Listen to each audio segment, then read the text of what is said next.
Bonjour à tous et toutes. Bonjour. Donc là, je pense que tout le monde doit nous entendre normalement. Oui.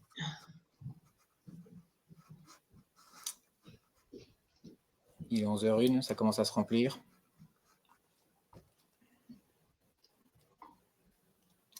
On va attendre 2-3 minutes encore que tout le monde puisse arriver. Oui, afin de commencer, parce que tout le monde est là.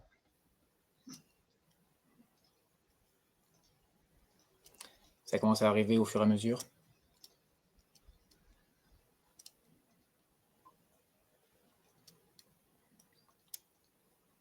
On va attendre 2-3 minutes pour les retardataires et puis après on commencera.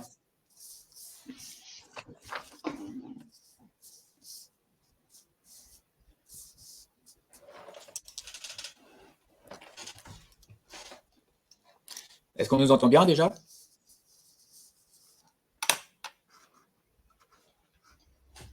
Je vois qu'il y a déjà 10 personnes qui nous ont rejoints. Bonjour à tous. Je vois des pouces en l'air pour nous dire qu'on nous entend bien, donc c'est parfait. Ça a l'air d'être OK.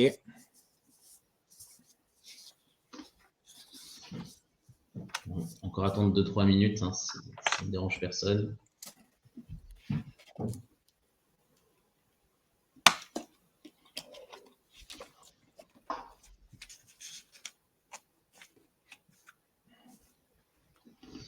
Déjà, savoir un petit peu comment vous avez, en attendant les personnes qui sont en train de se connecter, savoir comment vous avez trouvé le lien pour vous inscrire. Est-ce que c'était par une communication, une invitation sur LinkedIn ou en recherchant? N'hésitez pas à nous répondre dans le chat afin qu'on sache un petit peu où est-ce que la promotion de notre premier webinaire a le mieux fonctionné. Et même pendant la présentation, n'hésitez pas à parler en direct sur le chat. Il y a Maëva, notre collègue, qui sera là pour interagir avec vous.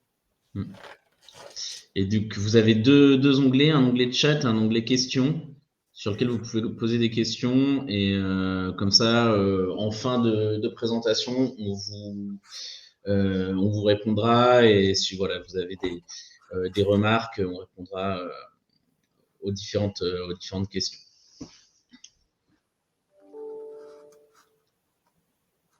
Donc là, il y a déjà une quinzaine de personnes qui sont là. Il va être 11h05, on va pas tarder peut-être après à commencer. Ouais.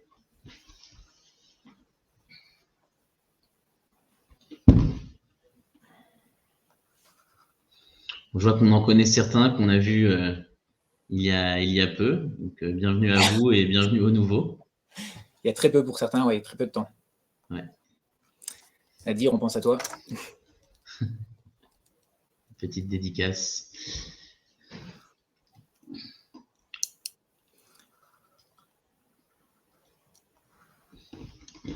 Je pense qu'on va pouvoir démarrer, Cyril. Ouais, on va commencer tranquillement. Ouais. Très bien. Je crois qu'il y a 16 participants. Donc du coup, bonjour à tous et merci de vous connecter à ce premier webinaire que l'on fait donc ensemble avec Cyril.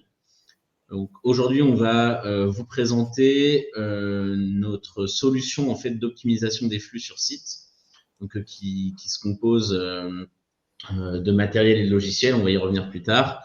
Et on va faire un focus sur l'un de nos clients sur lequel on a fait une mise en service cette année. Donc, voilà un petit peu le sujet. Donc, je vais d'abord commencer par me présenter. Donc, moi, je suis responsable commercial chez Synax. Donc, Synax, entreprise de développement informatique, qui est spécialisée dans le développement pour les professionnels du BTP et du TP en général. Donc, pour vous donner quelques chiffres clés, hein, on a aujourd'hui plus d'une centaine de carrières partenaires sur lesquelles on est présent, plus d'une centaine de centrales à béton aussi. On a 22 ans d'expérience et au travers de nos solutions, on adresse plusieurs problématiques, dont notamment la dématérialisation des bons de livraison, qui est un sujet qui a fait parler ces dernières années et puis qui est en passe d'être de plus en plus présent auprès de vous. Et du coup, on a dématérialisé plus de 2 millions de bons de livraison ces derniers temps. Je vais laisser Cyril se présenter. Donc, bonjour à tous. Bienvenue à ceux qui se connectent. Donc, moi, je m'appelle Cyril Clodon, responsable commercial de la société Close Pesage. Donc, Close Pesage, nous sommes une société qui a plus de 40 ans d'expérience, spécialisée en pesage, et en particulier donc, le pesage embarqué. Nous sommes distributeurs depuis plus de 10 ans maintenant du constructeur de pesage Loadrite, dont nous sommes devenus le revendeur unique pour la France et DomTom depuis maintenant 2 ans. Donc, Loadrite, c'est un fournisseur de constructeurs de pesage embarqué néo-zélandais, vraiment à destination des engins, tout ce qui est pesage sur les pelles, les chargeuses, les d'impairs et les convoyeurs. Donc, nous sommes aussi constructeurs, fabricants de notre propre borne de contrôle d'accès, borne tactile.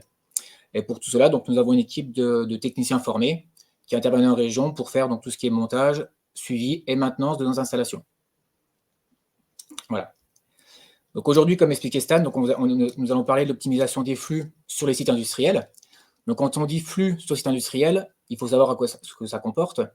Donc nous avons identifié quatre gros flux. Donc tout d'abord, le contrôle d'accès en entrée et en sortie du site, l'accueil des clients. Ensuite, l'attente des clients avant le chargement. Ensuite, donc la circulation sur le site et le chargement. Puis pour finir, les camions donc repartent en sortie. Il y a donc le pesage, récupérer les BL, les tickets de transport. Donc voilà vraiment le... Voilà. Pour en revenir, j'étais un peu... Stan, tu m'avais un peu perdu. L'idée d'optimiser donc les flux, d'après une étude de Ibitech, ça peut générer 20% d'augmentation des gains. Donc ce qui n'est pas négligeable, surtout dans le contexte actuel. Donc aujourd'hui, nous allons vous parler d'un cas plus concret, qui est donc le client Carlac, dont nous avons fait une mise en service cette année. Donc, un cas classique, comme ce client Carlac, tout d'abord, comment ça se passe? Le client, à son arrivée, donc, va se garer sur un parking. Ensuite, le client donc, va à l'accueil pour s'identifier, pour voir l'objet de sa venue. Suite à cela, donc, chez Carlac, le client repartait sur le parking pour attendre son tour son ordre de passage. Suite à ça, donc, une fois que le bureau l'appelait, le client allait se peser sur le pont bascule, donc en entrée, avant d'aller se faire charger sur plusieurs zones de chargement. Donc, zone de chargement vrac à la chargeuse, zone de chargement big bag avec des chariots élévateurs. Une fois qu'il avait fait le chargement, il repartait se peser sur le pont bascule, un cas classique. Une fois qu'il avait été pesé, le client repart donc en sortie sur le parking, avant de retourner à l'accueil pour récupérer ses papiers, faire sa signature et pouvoir faire son départ du site.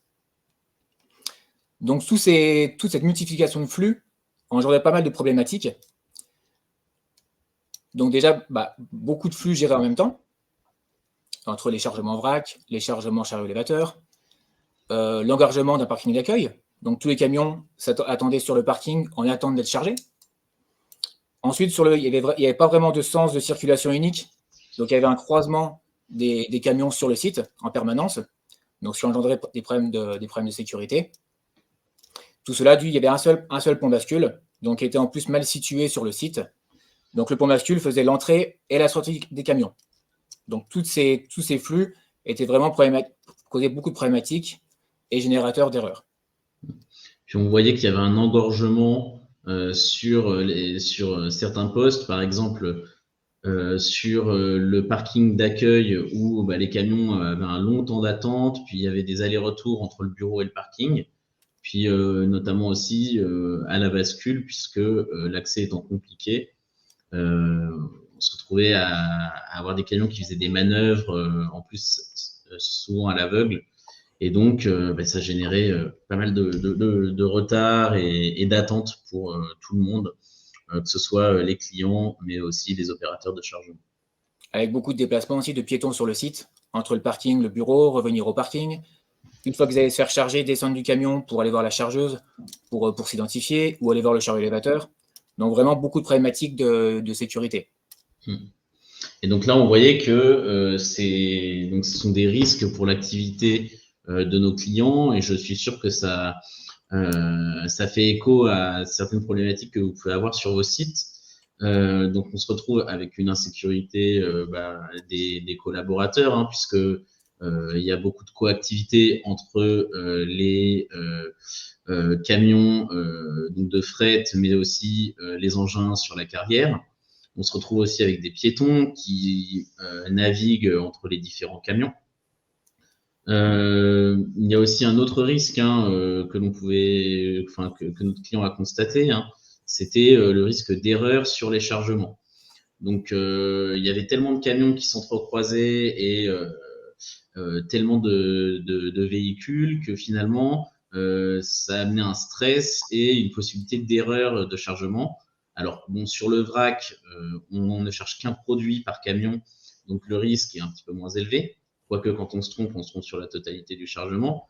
Par contre, sur les big bags, quand on doit charger plusieurs références de produits dans un même camion, que des produits sont en sachet, en big bag, directement à la commande et que d'autres sont en stock, bon, là, on se retrouve avec des difficultés sur le suivi en fait des chargements à effectuer.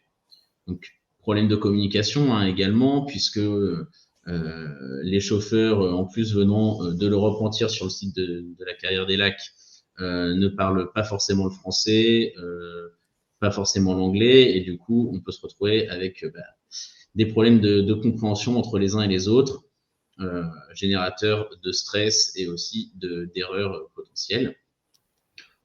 On voit bien qu'il y a du temps qui était perdu. Hein. En moyenne, un camion pouvait rester près de 2 heures sur le site. Toutes ces manœuvres compliquaient également le chargement. Et tout ça, hein, mis bout à bout, ça augmente les coûts à la fois des clients, puisque leurs transporteurs perdent en efficacité, mais aussi donc des carriers ou des responsables de plateforme qui eux se retrouvent en fait à ne pas être efficients sur le chargement. Donc, toute cette perte de temps cumulée, ça apporte des coûts, donc pas forcément visibles en plus hein, dès le démarrage, mais qui peuvent être qui peuvent se faire ressentir sur la globalité de l'année ou du trimestre. Donc nous, on a mis en place une solution pour gagner en fait en rentabilité sur la totalité de ces différentes tâches hein, liées au chargement. Alors on parle ici de chargement, mais ça peut être aussi lié au déchargement dans le cas où vous faites de la récupération, par exemple de déchets ou de matériaux, lorsque vous êtes opérateur sur par exemple une plateforme de négoce où vous allez récupérer des matériaux, mais aussi des plateformes de recyclage ou même des carrières qui vont faire du comblement de carrière pour de la remise en état. Donc cette solution, hein, elle est assez simple. Hein. On a une borne en entrée qui permet donc d'automatiser, on va dire, l'identification du camion et donc par cascade de la commande ou du client selon en fait la façon que vous allez travailler.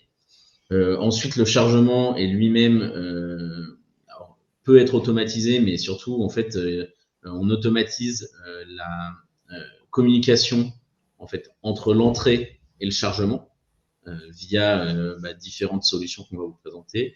Et en sortie, une borne également qui va pouvoir permettre d'identifier le camion et de communiquer les différents documents liés en fait soit à la traçabilité, mais aussi à la livraison. Donc là, on va encore une fois venir s'adapter et chez Carrière des Lacs, on sort la facture, la lettre de voiture, mais aussi parfois même les analyses des produits puisque les clients leur demandent.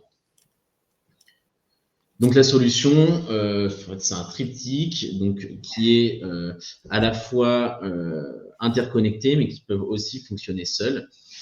Chez Carrière des Lacs, on a donc des bornes en entrée et en sortie de site pour l'automatisation. Et Cyril va en parler un petit peu plus. Donc les bornes, c'est des bornes que nous avons développées spécialement pour les milieux industriels. Donc comme on peut le voir sur la photo, sur la partie haute de l'écran, donc on a un volet qui est motorisé. Ce volet est là, il a plusieurs utilités. Il est là premièrement contre le vandalisme, pour empêcher donc les casses de l'écran. Il est aussi là pour protéger l'écran et la sortie d'imprimante des intempéries, par exemple, de la pluie, des petits cailloux. Donc c'est une borne qui est aussi thermorégulée, bien entendu. Donc nous avons chauffage, ventilation. S'il fait trop chaud, la ventilation se met en route. S'il fait trop froid, le chauffage se met en route. Donc nous avons, comme vous pouvez voir sur la photo, un PC tactile qui peut être plusieurs tailles, soit en 10 pouces, soit en 15 pouces, avec aussi la haute luminosité pour que l'écran soit visible même en plein soleil. Afin de communiquer aussi avec le bureau, si besoin, nous avons un interphone, donc qui peut être analogique ou IP. Bien entendu, pour l'édition DBL, nous avons des imprimantes. Donc imprimante standard 80 mm de large, le ticket, ou nous pouvons aussi avoir une imprimante de format A4. On peut aussi intégrer dans la borne une caméra, par exemple, pour scanner des documents, scanner des cartes grises, scanner des bons de commande. On peut aussi mettre, donc généralement, on met des lecteurs de QR code. On peut mettre des lecteurs de carte RFID. Et on peut aussi donc coupler toute cette solution à des caméras de reconnaissance de plaques pour automatiser la lecture de la plaque d'immatriculation. On peut aussi donc piloter des barrières ou des feux bicolores, feu vert, feu rouge. De même, la borne peut avoir plusieurs tailles. Donc là, sur la majorité des sites industriels, les bornes sont de taille poids lourd. On peut aussi avoir, par contre, sur certaines centrales d'enrobé ou des centrales à béton, des bornes de taille piéton. Si le camion est obligé, par exemple, de sortir de son véhicule, aller dans une salle d'attente, on peut avoir la borne qui a sa hauteur. Voilà.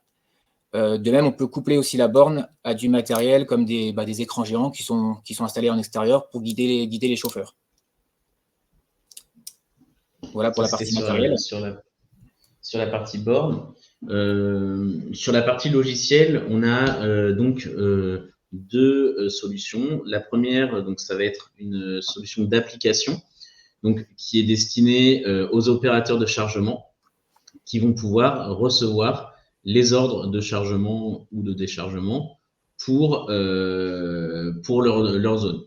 Donc, dès lors qu'un camion rentre sur le site, il reçoit une notification et a une liste en fait des différents ordres de chargement à effectuer. Il va avoir la possibilité de saisir un certain nombre d'informations, comme par exemple le poids chargé ou le nombre de big bags, mais aussi selon en fait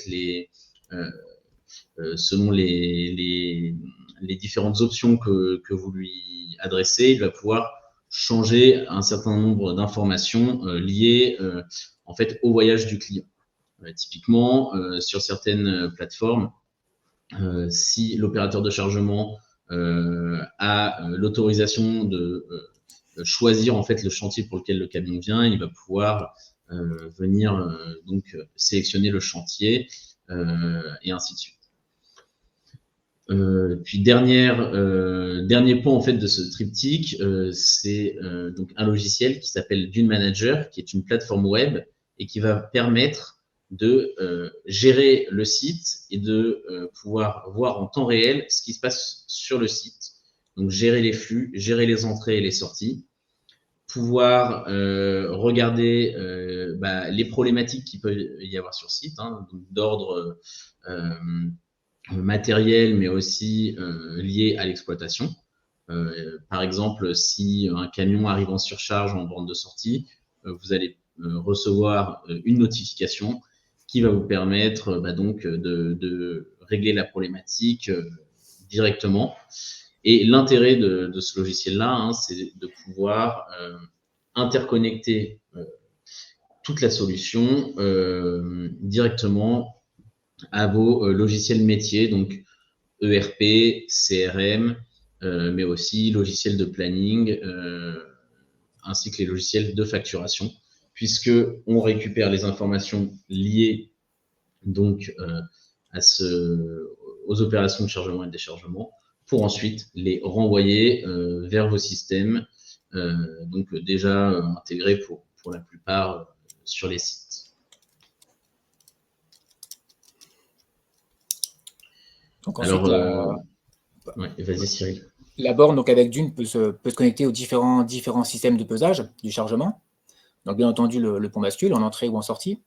On peut aussi s'interconnecter donc avec le chargement automatique des camions pour lancer le démarrage du cycle, la fin du cycle, une fois le poids ciblé atteint. On peut aussi, donc, comme expliqué Stanislas, communiquer donc, avec du NAP, par exemple pour un cas comme Carrière des Lacs pour les opérateurs des chariots élévateurs. Et on peut aussi donc, communiquer avec le pesage embarqué directement load-right, donc pesage embarqué homologué ou non.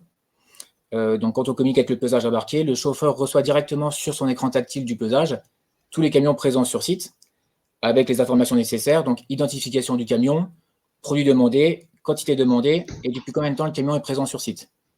Donc, il permet vraiment d'automatiser les chargements, quelle que soit la configuration du site, pour gagner en efficacité et en temps de chargement.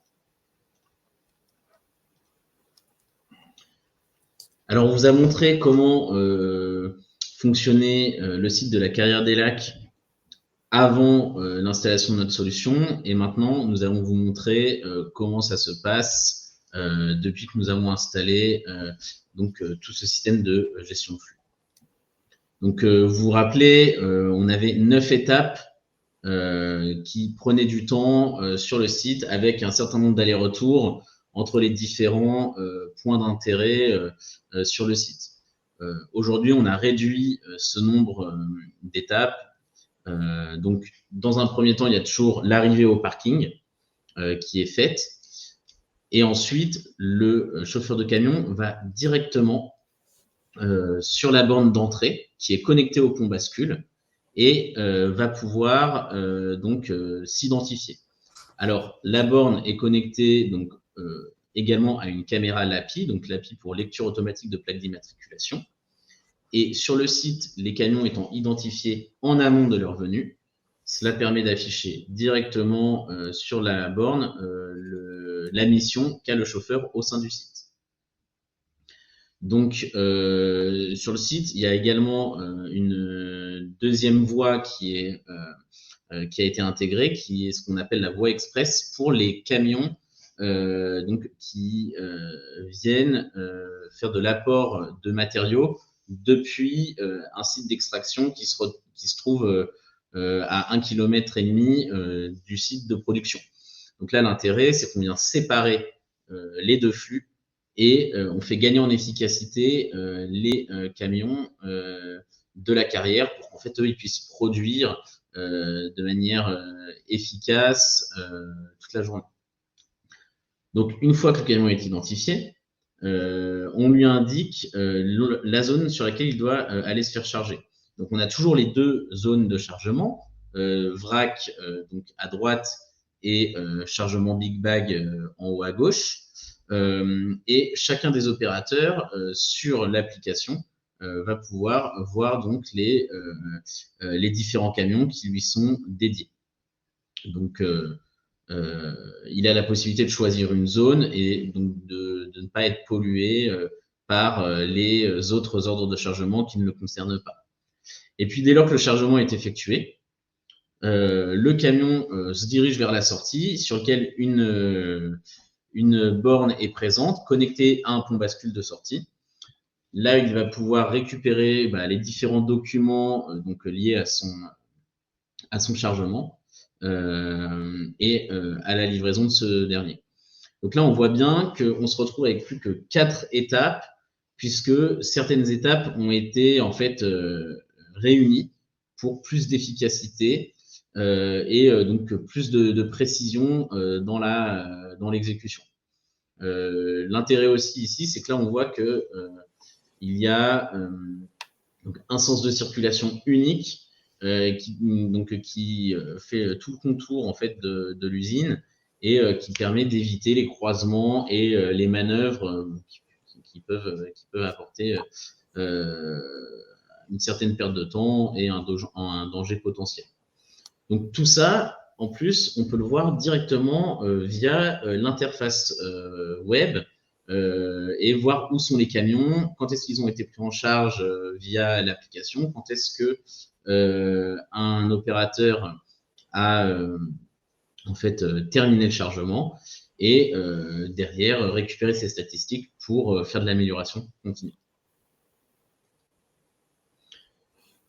Donc voilà un peu donc les différents bénéfices, donc un flux continu et automatisé, comme on a pu le voir, une optimisation en tout point pour à la fois les opérateurs de chargement, mais aussi les clients.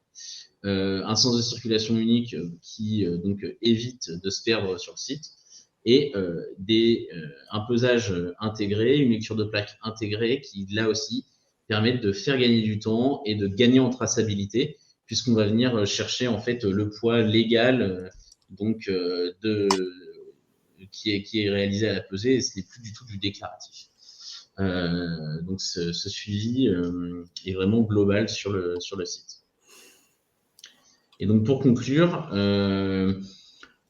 ce qu'on voit du coup via cette solution, c'est que on maîtrise en fait le flux, la sécurité, on réduit le temps d'attente des camions sur site, ce qui donc fait gagner donc en rentabilité, hein. On sait tous que le coût du transport dans la livraison de granulats a une part très significative.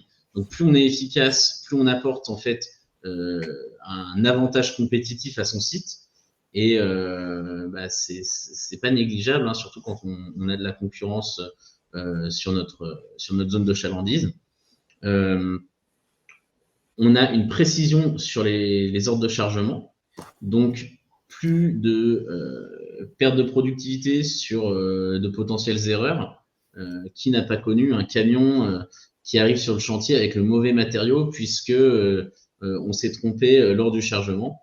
Je pense que c'est arrivé au moins une fois à chacun ici. Et du coup, forcément, ça peut faire perdre du temps, hein, puisque le camion doit retourner à la carrière pour ensuite se faire pour se décharger et se refaire charger et relivrer. Est-ce que Cyril, pour conclure, tu as des choses à ajouter? Le gros avantage pour conclure sur tout ça, c'est vraiment la satisfaction du client à la fin. Du coup, le client, il a le bon produit au bon moment. C'est vraiment ce qu'il faut garder en tête, c'est la satisfaction du client. Et donc vous, en interne, en plus, vous pouvez donc réaliser plus de chargements à la journée, et donc c'est générateur de chiffre d'affaires, et vous pouvez aussi répondre potentiellement à plus de chantiers puisque vous avez une capacité accrue sur le chargement ou le déchargement. Alors, chez Carrière des Lacs, il y a beaucoup de choses en fait qui sont faites par les agents administratifs de la carrière, et dès lors que le camion arrive, il a en fait juste à valider son entrée puisque toutes les informations sont pré-remplies à l'avance. Mais on sait que ce n'est pas forcément le cas pour tous les sites parce que on n'est pas forcément sur une clientèle qui est comme celle des Carrières des Lacs. Et notre solution permet en fait d'adapter la prise de décision, donc plutôt soit du côté du fournisseur de granulats, soit du côté du client. Et donc là, on va s'adapter en fonction de vos process, en fonction des informations que vous pouvez avoir en amont, mais aussi de la confiance que vous pouvez avoir dans vos clients ou dans les chauffeurs. Donc, selon en fait les différentes options qui sont vues lors de la mise en place du projet, on va pouvoir donc adapter les workflows sur les différentes solutions logicielles qui sont mises en place.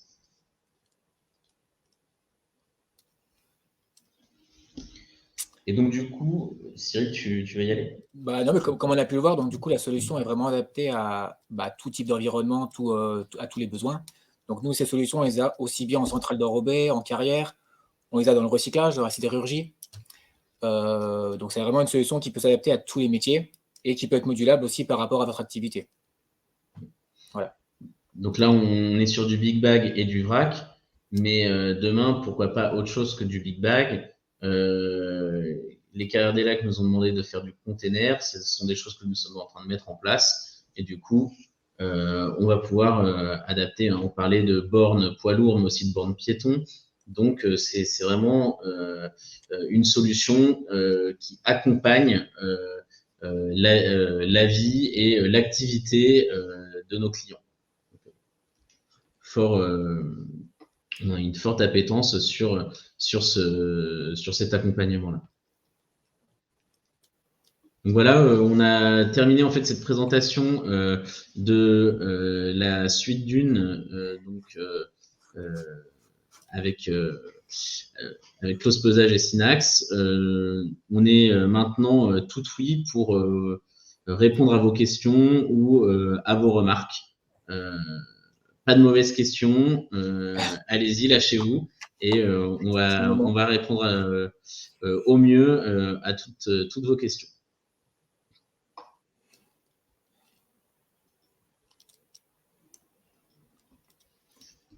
Pas tous en même temps.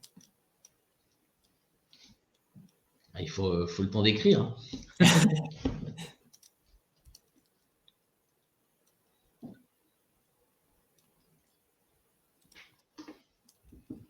Pas de questions apparemment.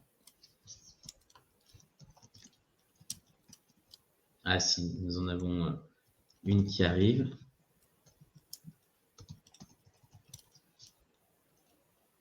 Donc, combien de temps de développement pour une solution personnalisée? Alors, aujourd'hui, en fait, on a des modules qui sont déjà prévus et on vient donc agréger ces modules-là selon le besoin. Il y a déjà plusieurs modules qui sont créés. Par contre, s'il y a un besoin très très spécifique ou vraiment lié à votre activité qui est tout nouveau pour nous, va falloir le développer. Et là, ce sera en fonction du temps de développement qui est pressenti par les développeurs que l'on pourra répondre à cette question-là. Voilà, en général, depuis, entre le démarrage du projet et la mise en service, si ce sont des choses que l'on sait, qui sont déjà intégrées, on compte 3 mois, grosso modo, si tout se goupille bien sur les réunions de projet et donc les interfaçages avec vos logiciels en fait. J'allais dire, il faut généralement, généralement, il faut à peu près 2-3 mois, ne serait-ce que pour le matériel. Il y a toute une partie génie civil pour réceptionner les bornes. S'il y a du pont bascule, c'est encore un peu plus long. Tout ce qui est partie câblage, électricité. Donc, il faut compter, j'allais dire, généralement entre 2 et 3 mois pour la mise en service finale, oui. Hors développement spécifique, on a pas mal de développement spécifique pour les bornes, où on intègre de plus en plus de choses pour les clients. Mais sinon, on est sur 2-3 mois, oui. Là, je vois une question donc de Joris. Donc, par rapport à la gestion, s'il y a une coupure de réseau. Alors aujourd'hui, en effet, on a besoin de réseau pour venir communiquer avec l'ERP ou les solutions métiers au sens large, et pour mettre à jour en fait les voyages. Si jamais il y a une coupure de réseau pendant en fait qu'un camion est sur site, on va venir garder les informations, donc qui vont être gardées sur le PC de la borne, qui est dans la borne, et dès que le réseau revient, ces informations-là vont être poussées vers le serveur du manager et ensuite réintégrées dans vos solutions. Après, s'il n'y a pas du tout de réseau sur site, on propose des solutions donc matérielles avec la possibilité d'ajouter des antennes 4G, des routeurs 4G, oui. Voilà, des routeurs 4G pour en fait avoir accès au réseau. Et je vois là à peu près le budget moyen. Donc le budget moyen, donc il y a un budget matériel qui est porté par Close Pesage. Et là, qui va dépendre en fait des options que vous voulez mettre dans la borne. Par exemple, on a des bornes, mais peut-être que Cyril, je te laisse. Budget moyen, on va dire, pour le matériel sur une borne. Donc, ça va fluctuer en fonction si c'est un écran 10 pouces, un écran 15 pouces, s'il y a des imprimantes A4, pas d'imprimantes. Mais on va dire, on est entre 10 et 15 000 euros selon les options choisies par borne. Ensuite, il y a la barrière, les caméras. C'est des coûts moins importants, mais généralement, on va dire sur une solution de 2 bornes et le pesage éventuellement en communiquant, on est sur un budget moyen de 30-40 000 euros avec des barrières, des caméras, la partie pesage. Et à ça, il faut ajouter donc la partie soft d'une. Voilà. Et donc, sur la partie soft, on a un coût de mise en place sur lequel il va y avoir une partie de connexion au compte bascule, une partie de connexion à l'ERP.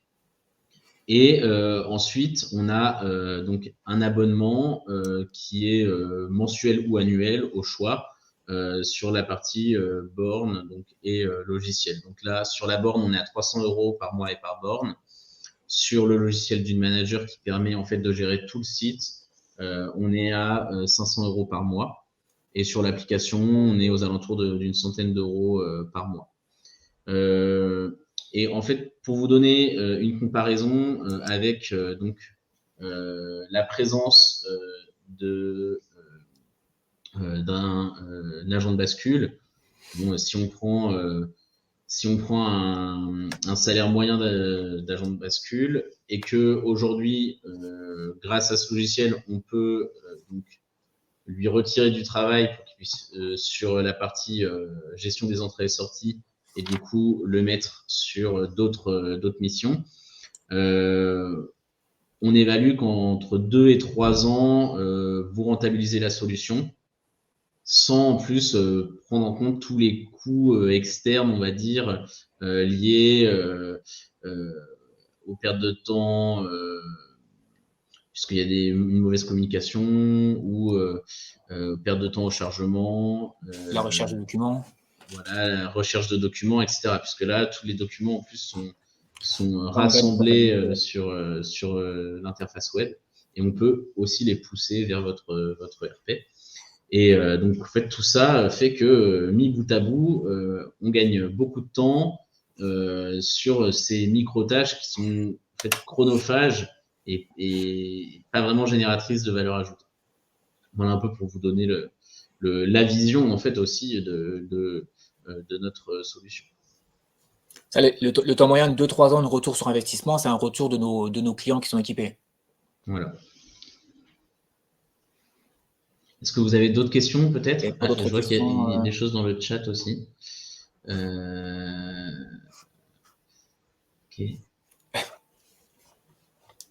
Bah, écoutez, Bruno, avec plaisir, vous pouvez nous contacter avec grand plaisir pour que l'on puisse échanger sur votre projet. Est-ce que quelqu'un d'autre a des questions par hasard? Des remarques? Des axes d'amélioration? Est-ce que déjà ça vous a plu?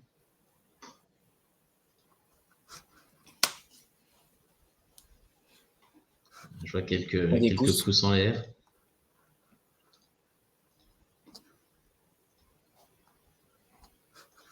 Très bien. Si je vois qu'il n'y a peut-être pas d'autres questions, on peut attendre une minute ou deux,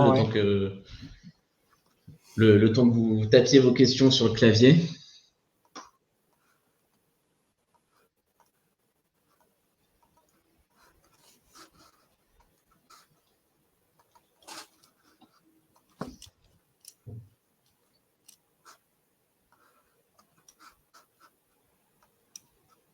Donc, je pense qu'on pas trop mal, a été assez complet du coup. Donc n'hésitez pas à nous contacter si vous avez besoin de plus d'informations ou d'une présentation plus détaillée avec une démo. Là, on n'est pas rentré dans la démo puisque le but c'était vraiment de vous expliquer le concept au global et de vous montrer comment sur un site sur lequel on a fait une mise en service, on voit vraiment la différence. Et du coup, voilà, n'hésitez vraiment pas à revenir vers nous, consulter nos sites internet ou nous envoyer un email. On est aussi présent sur LinkedIn si vous souhaitez échanger. Ah, il y a peut-être une question qui est arrivée. Non, j'ai entendu un petit tweet. Il n'y a pas de chat. Ludovic qui nous dit merci. Bah, écoutez, merci à vous tous. Merci à vous. On vous souhaite une excellente journée et on l'espère à très bientôt. À bientôt à tous, merci.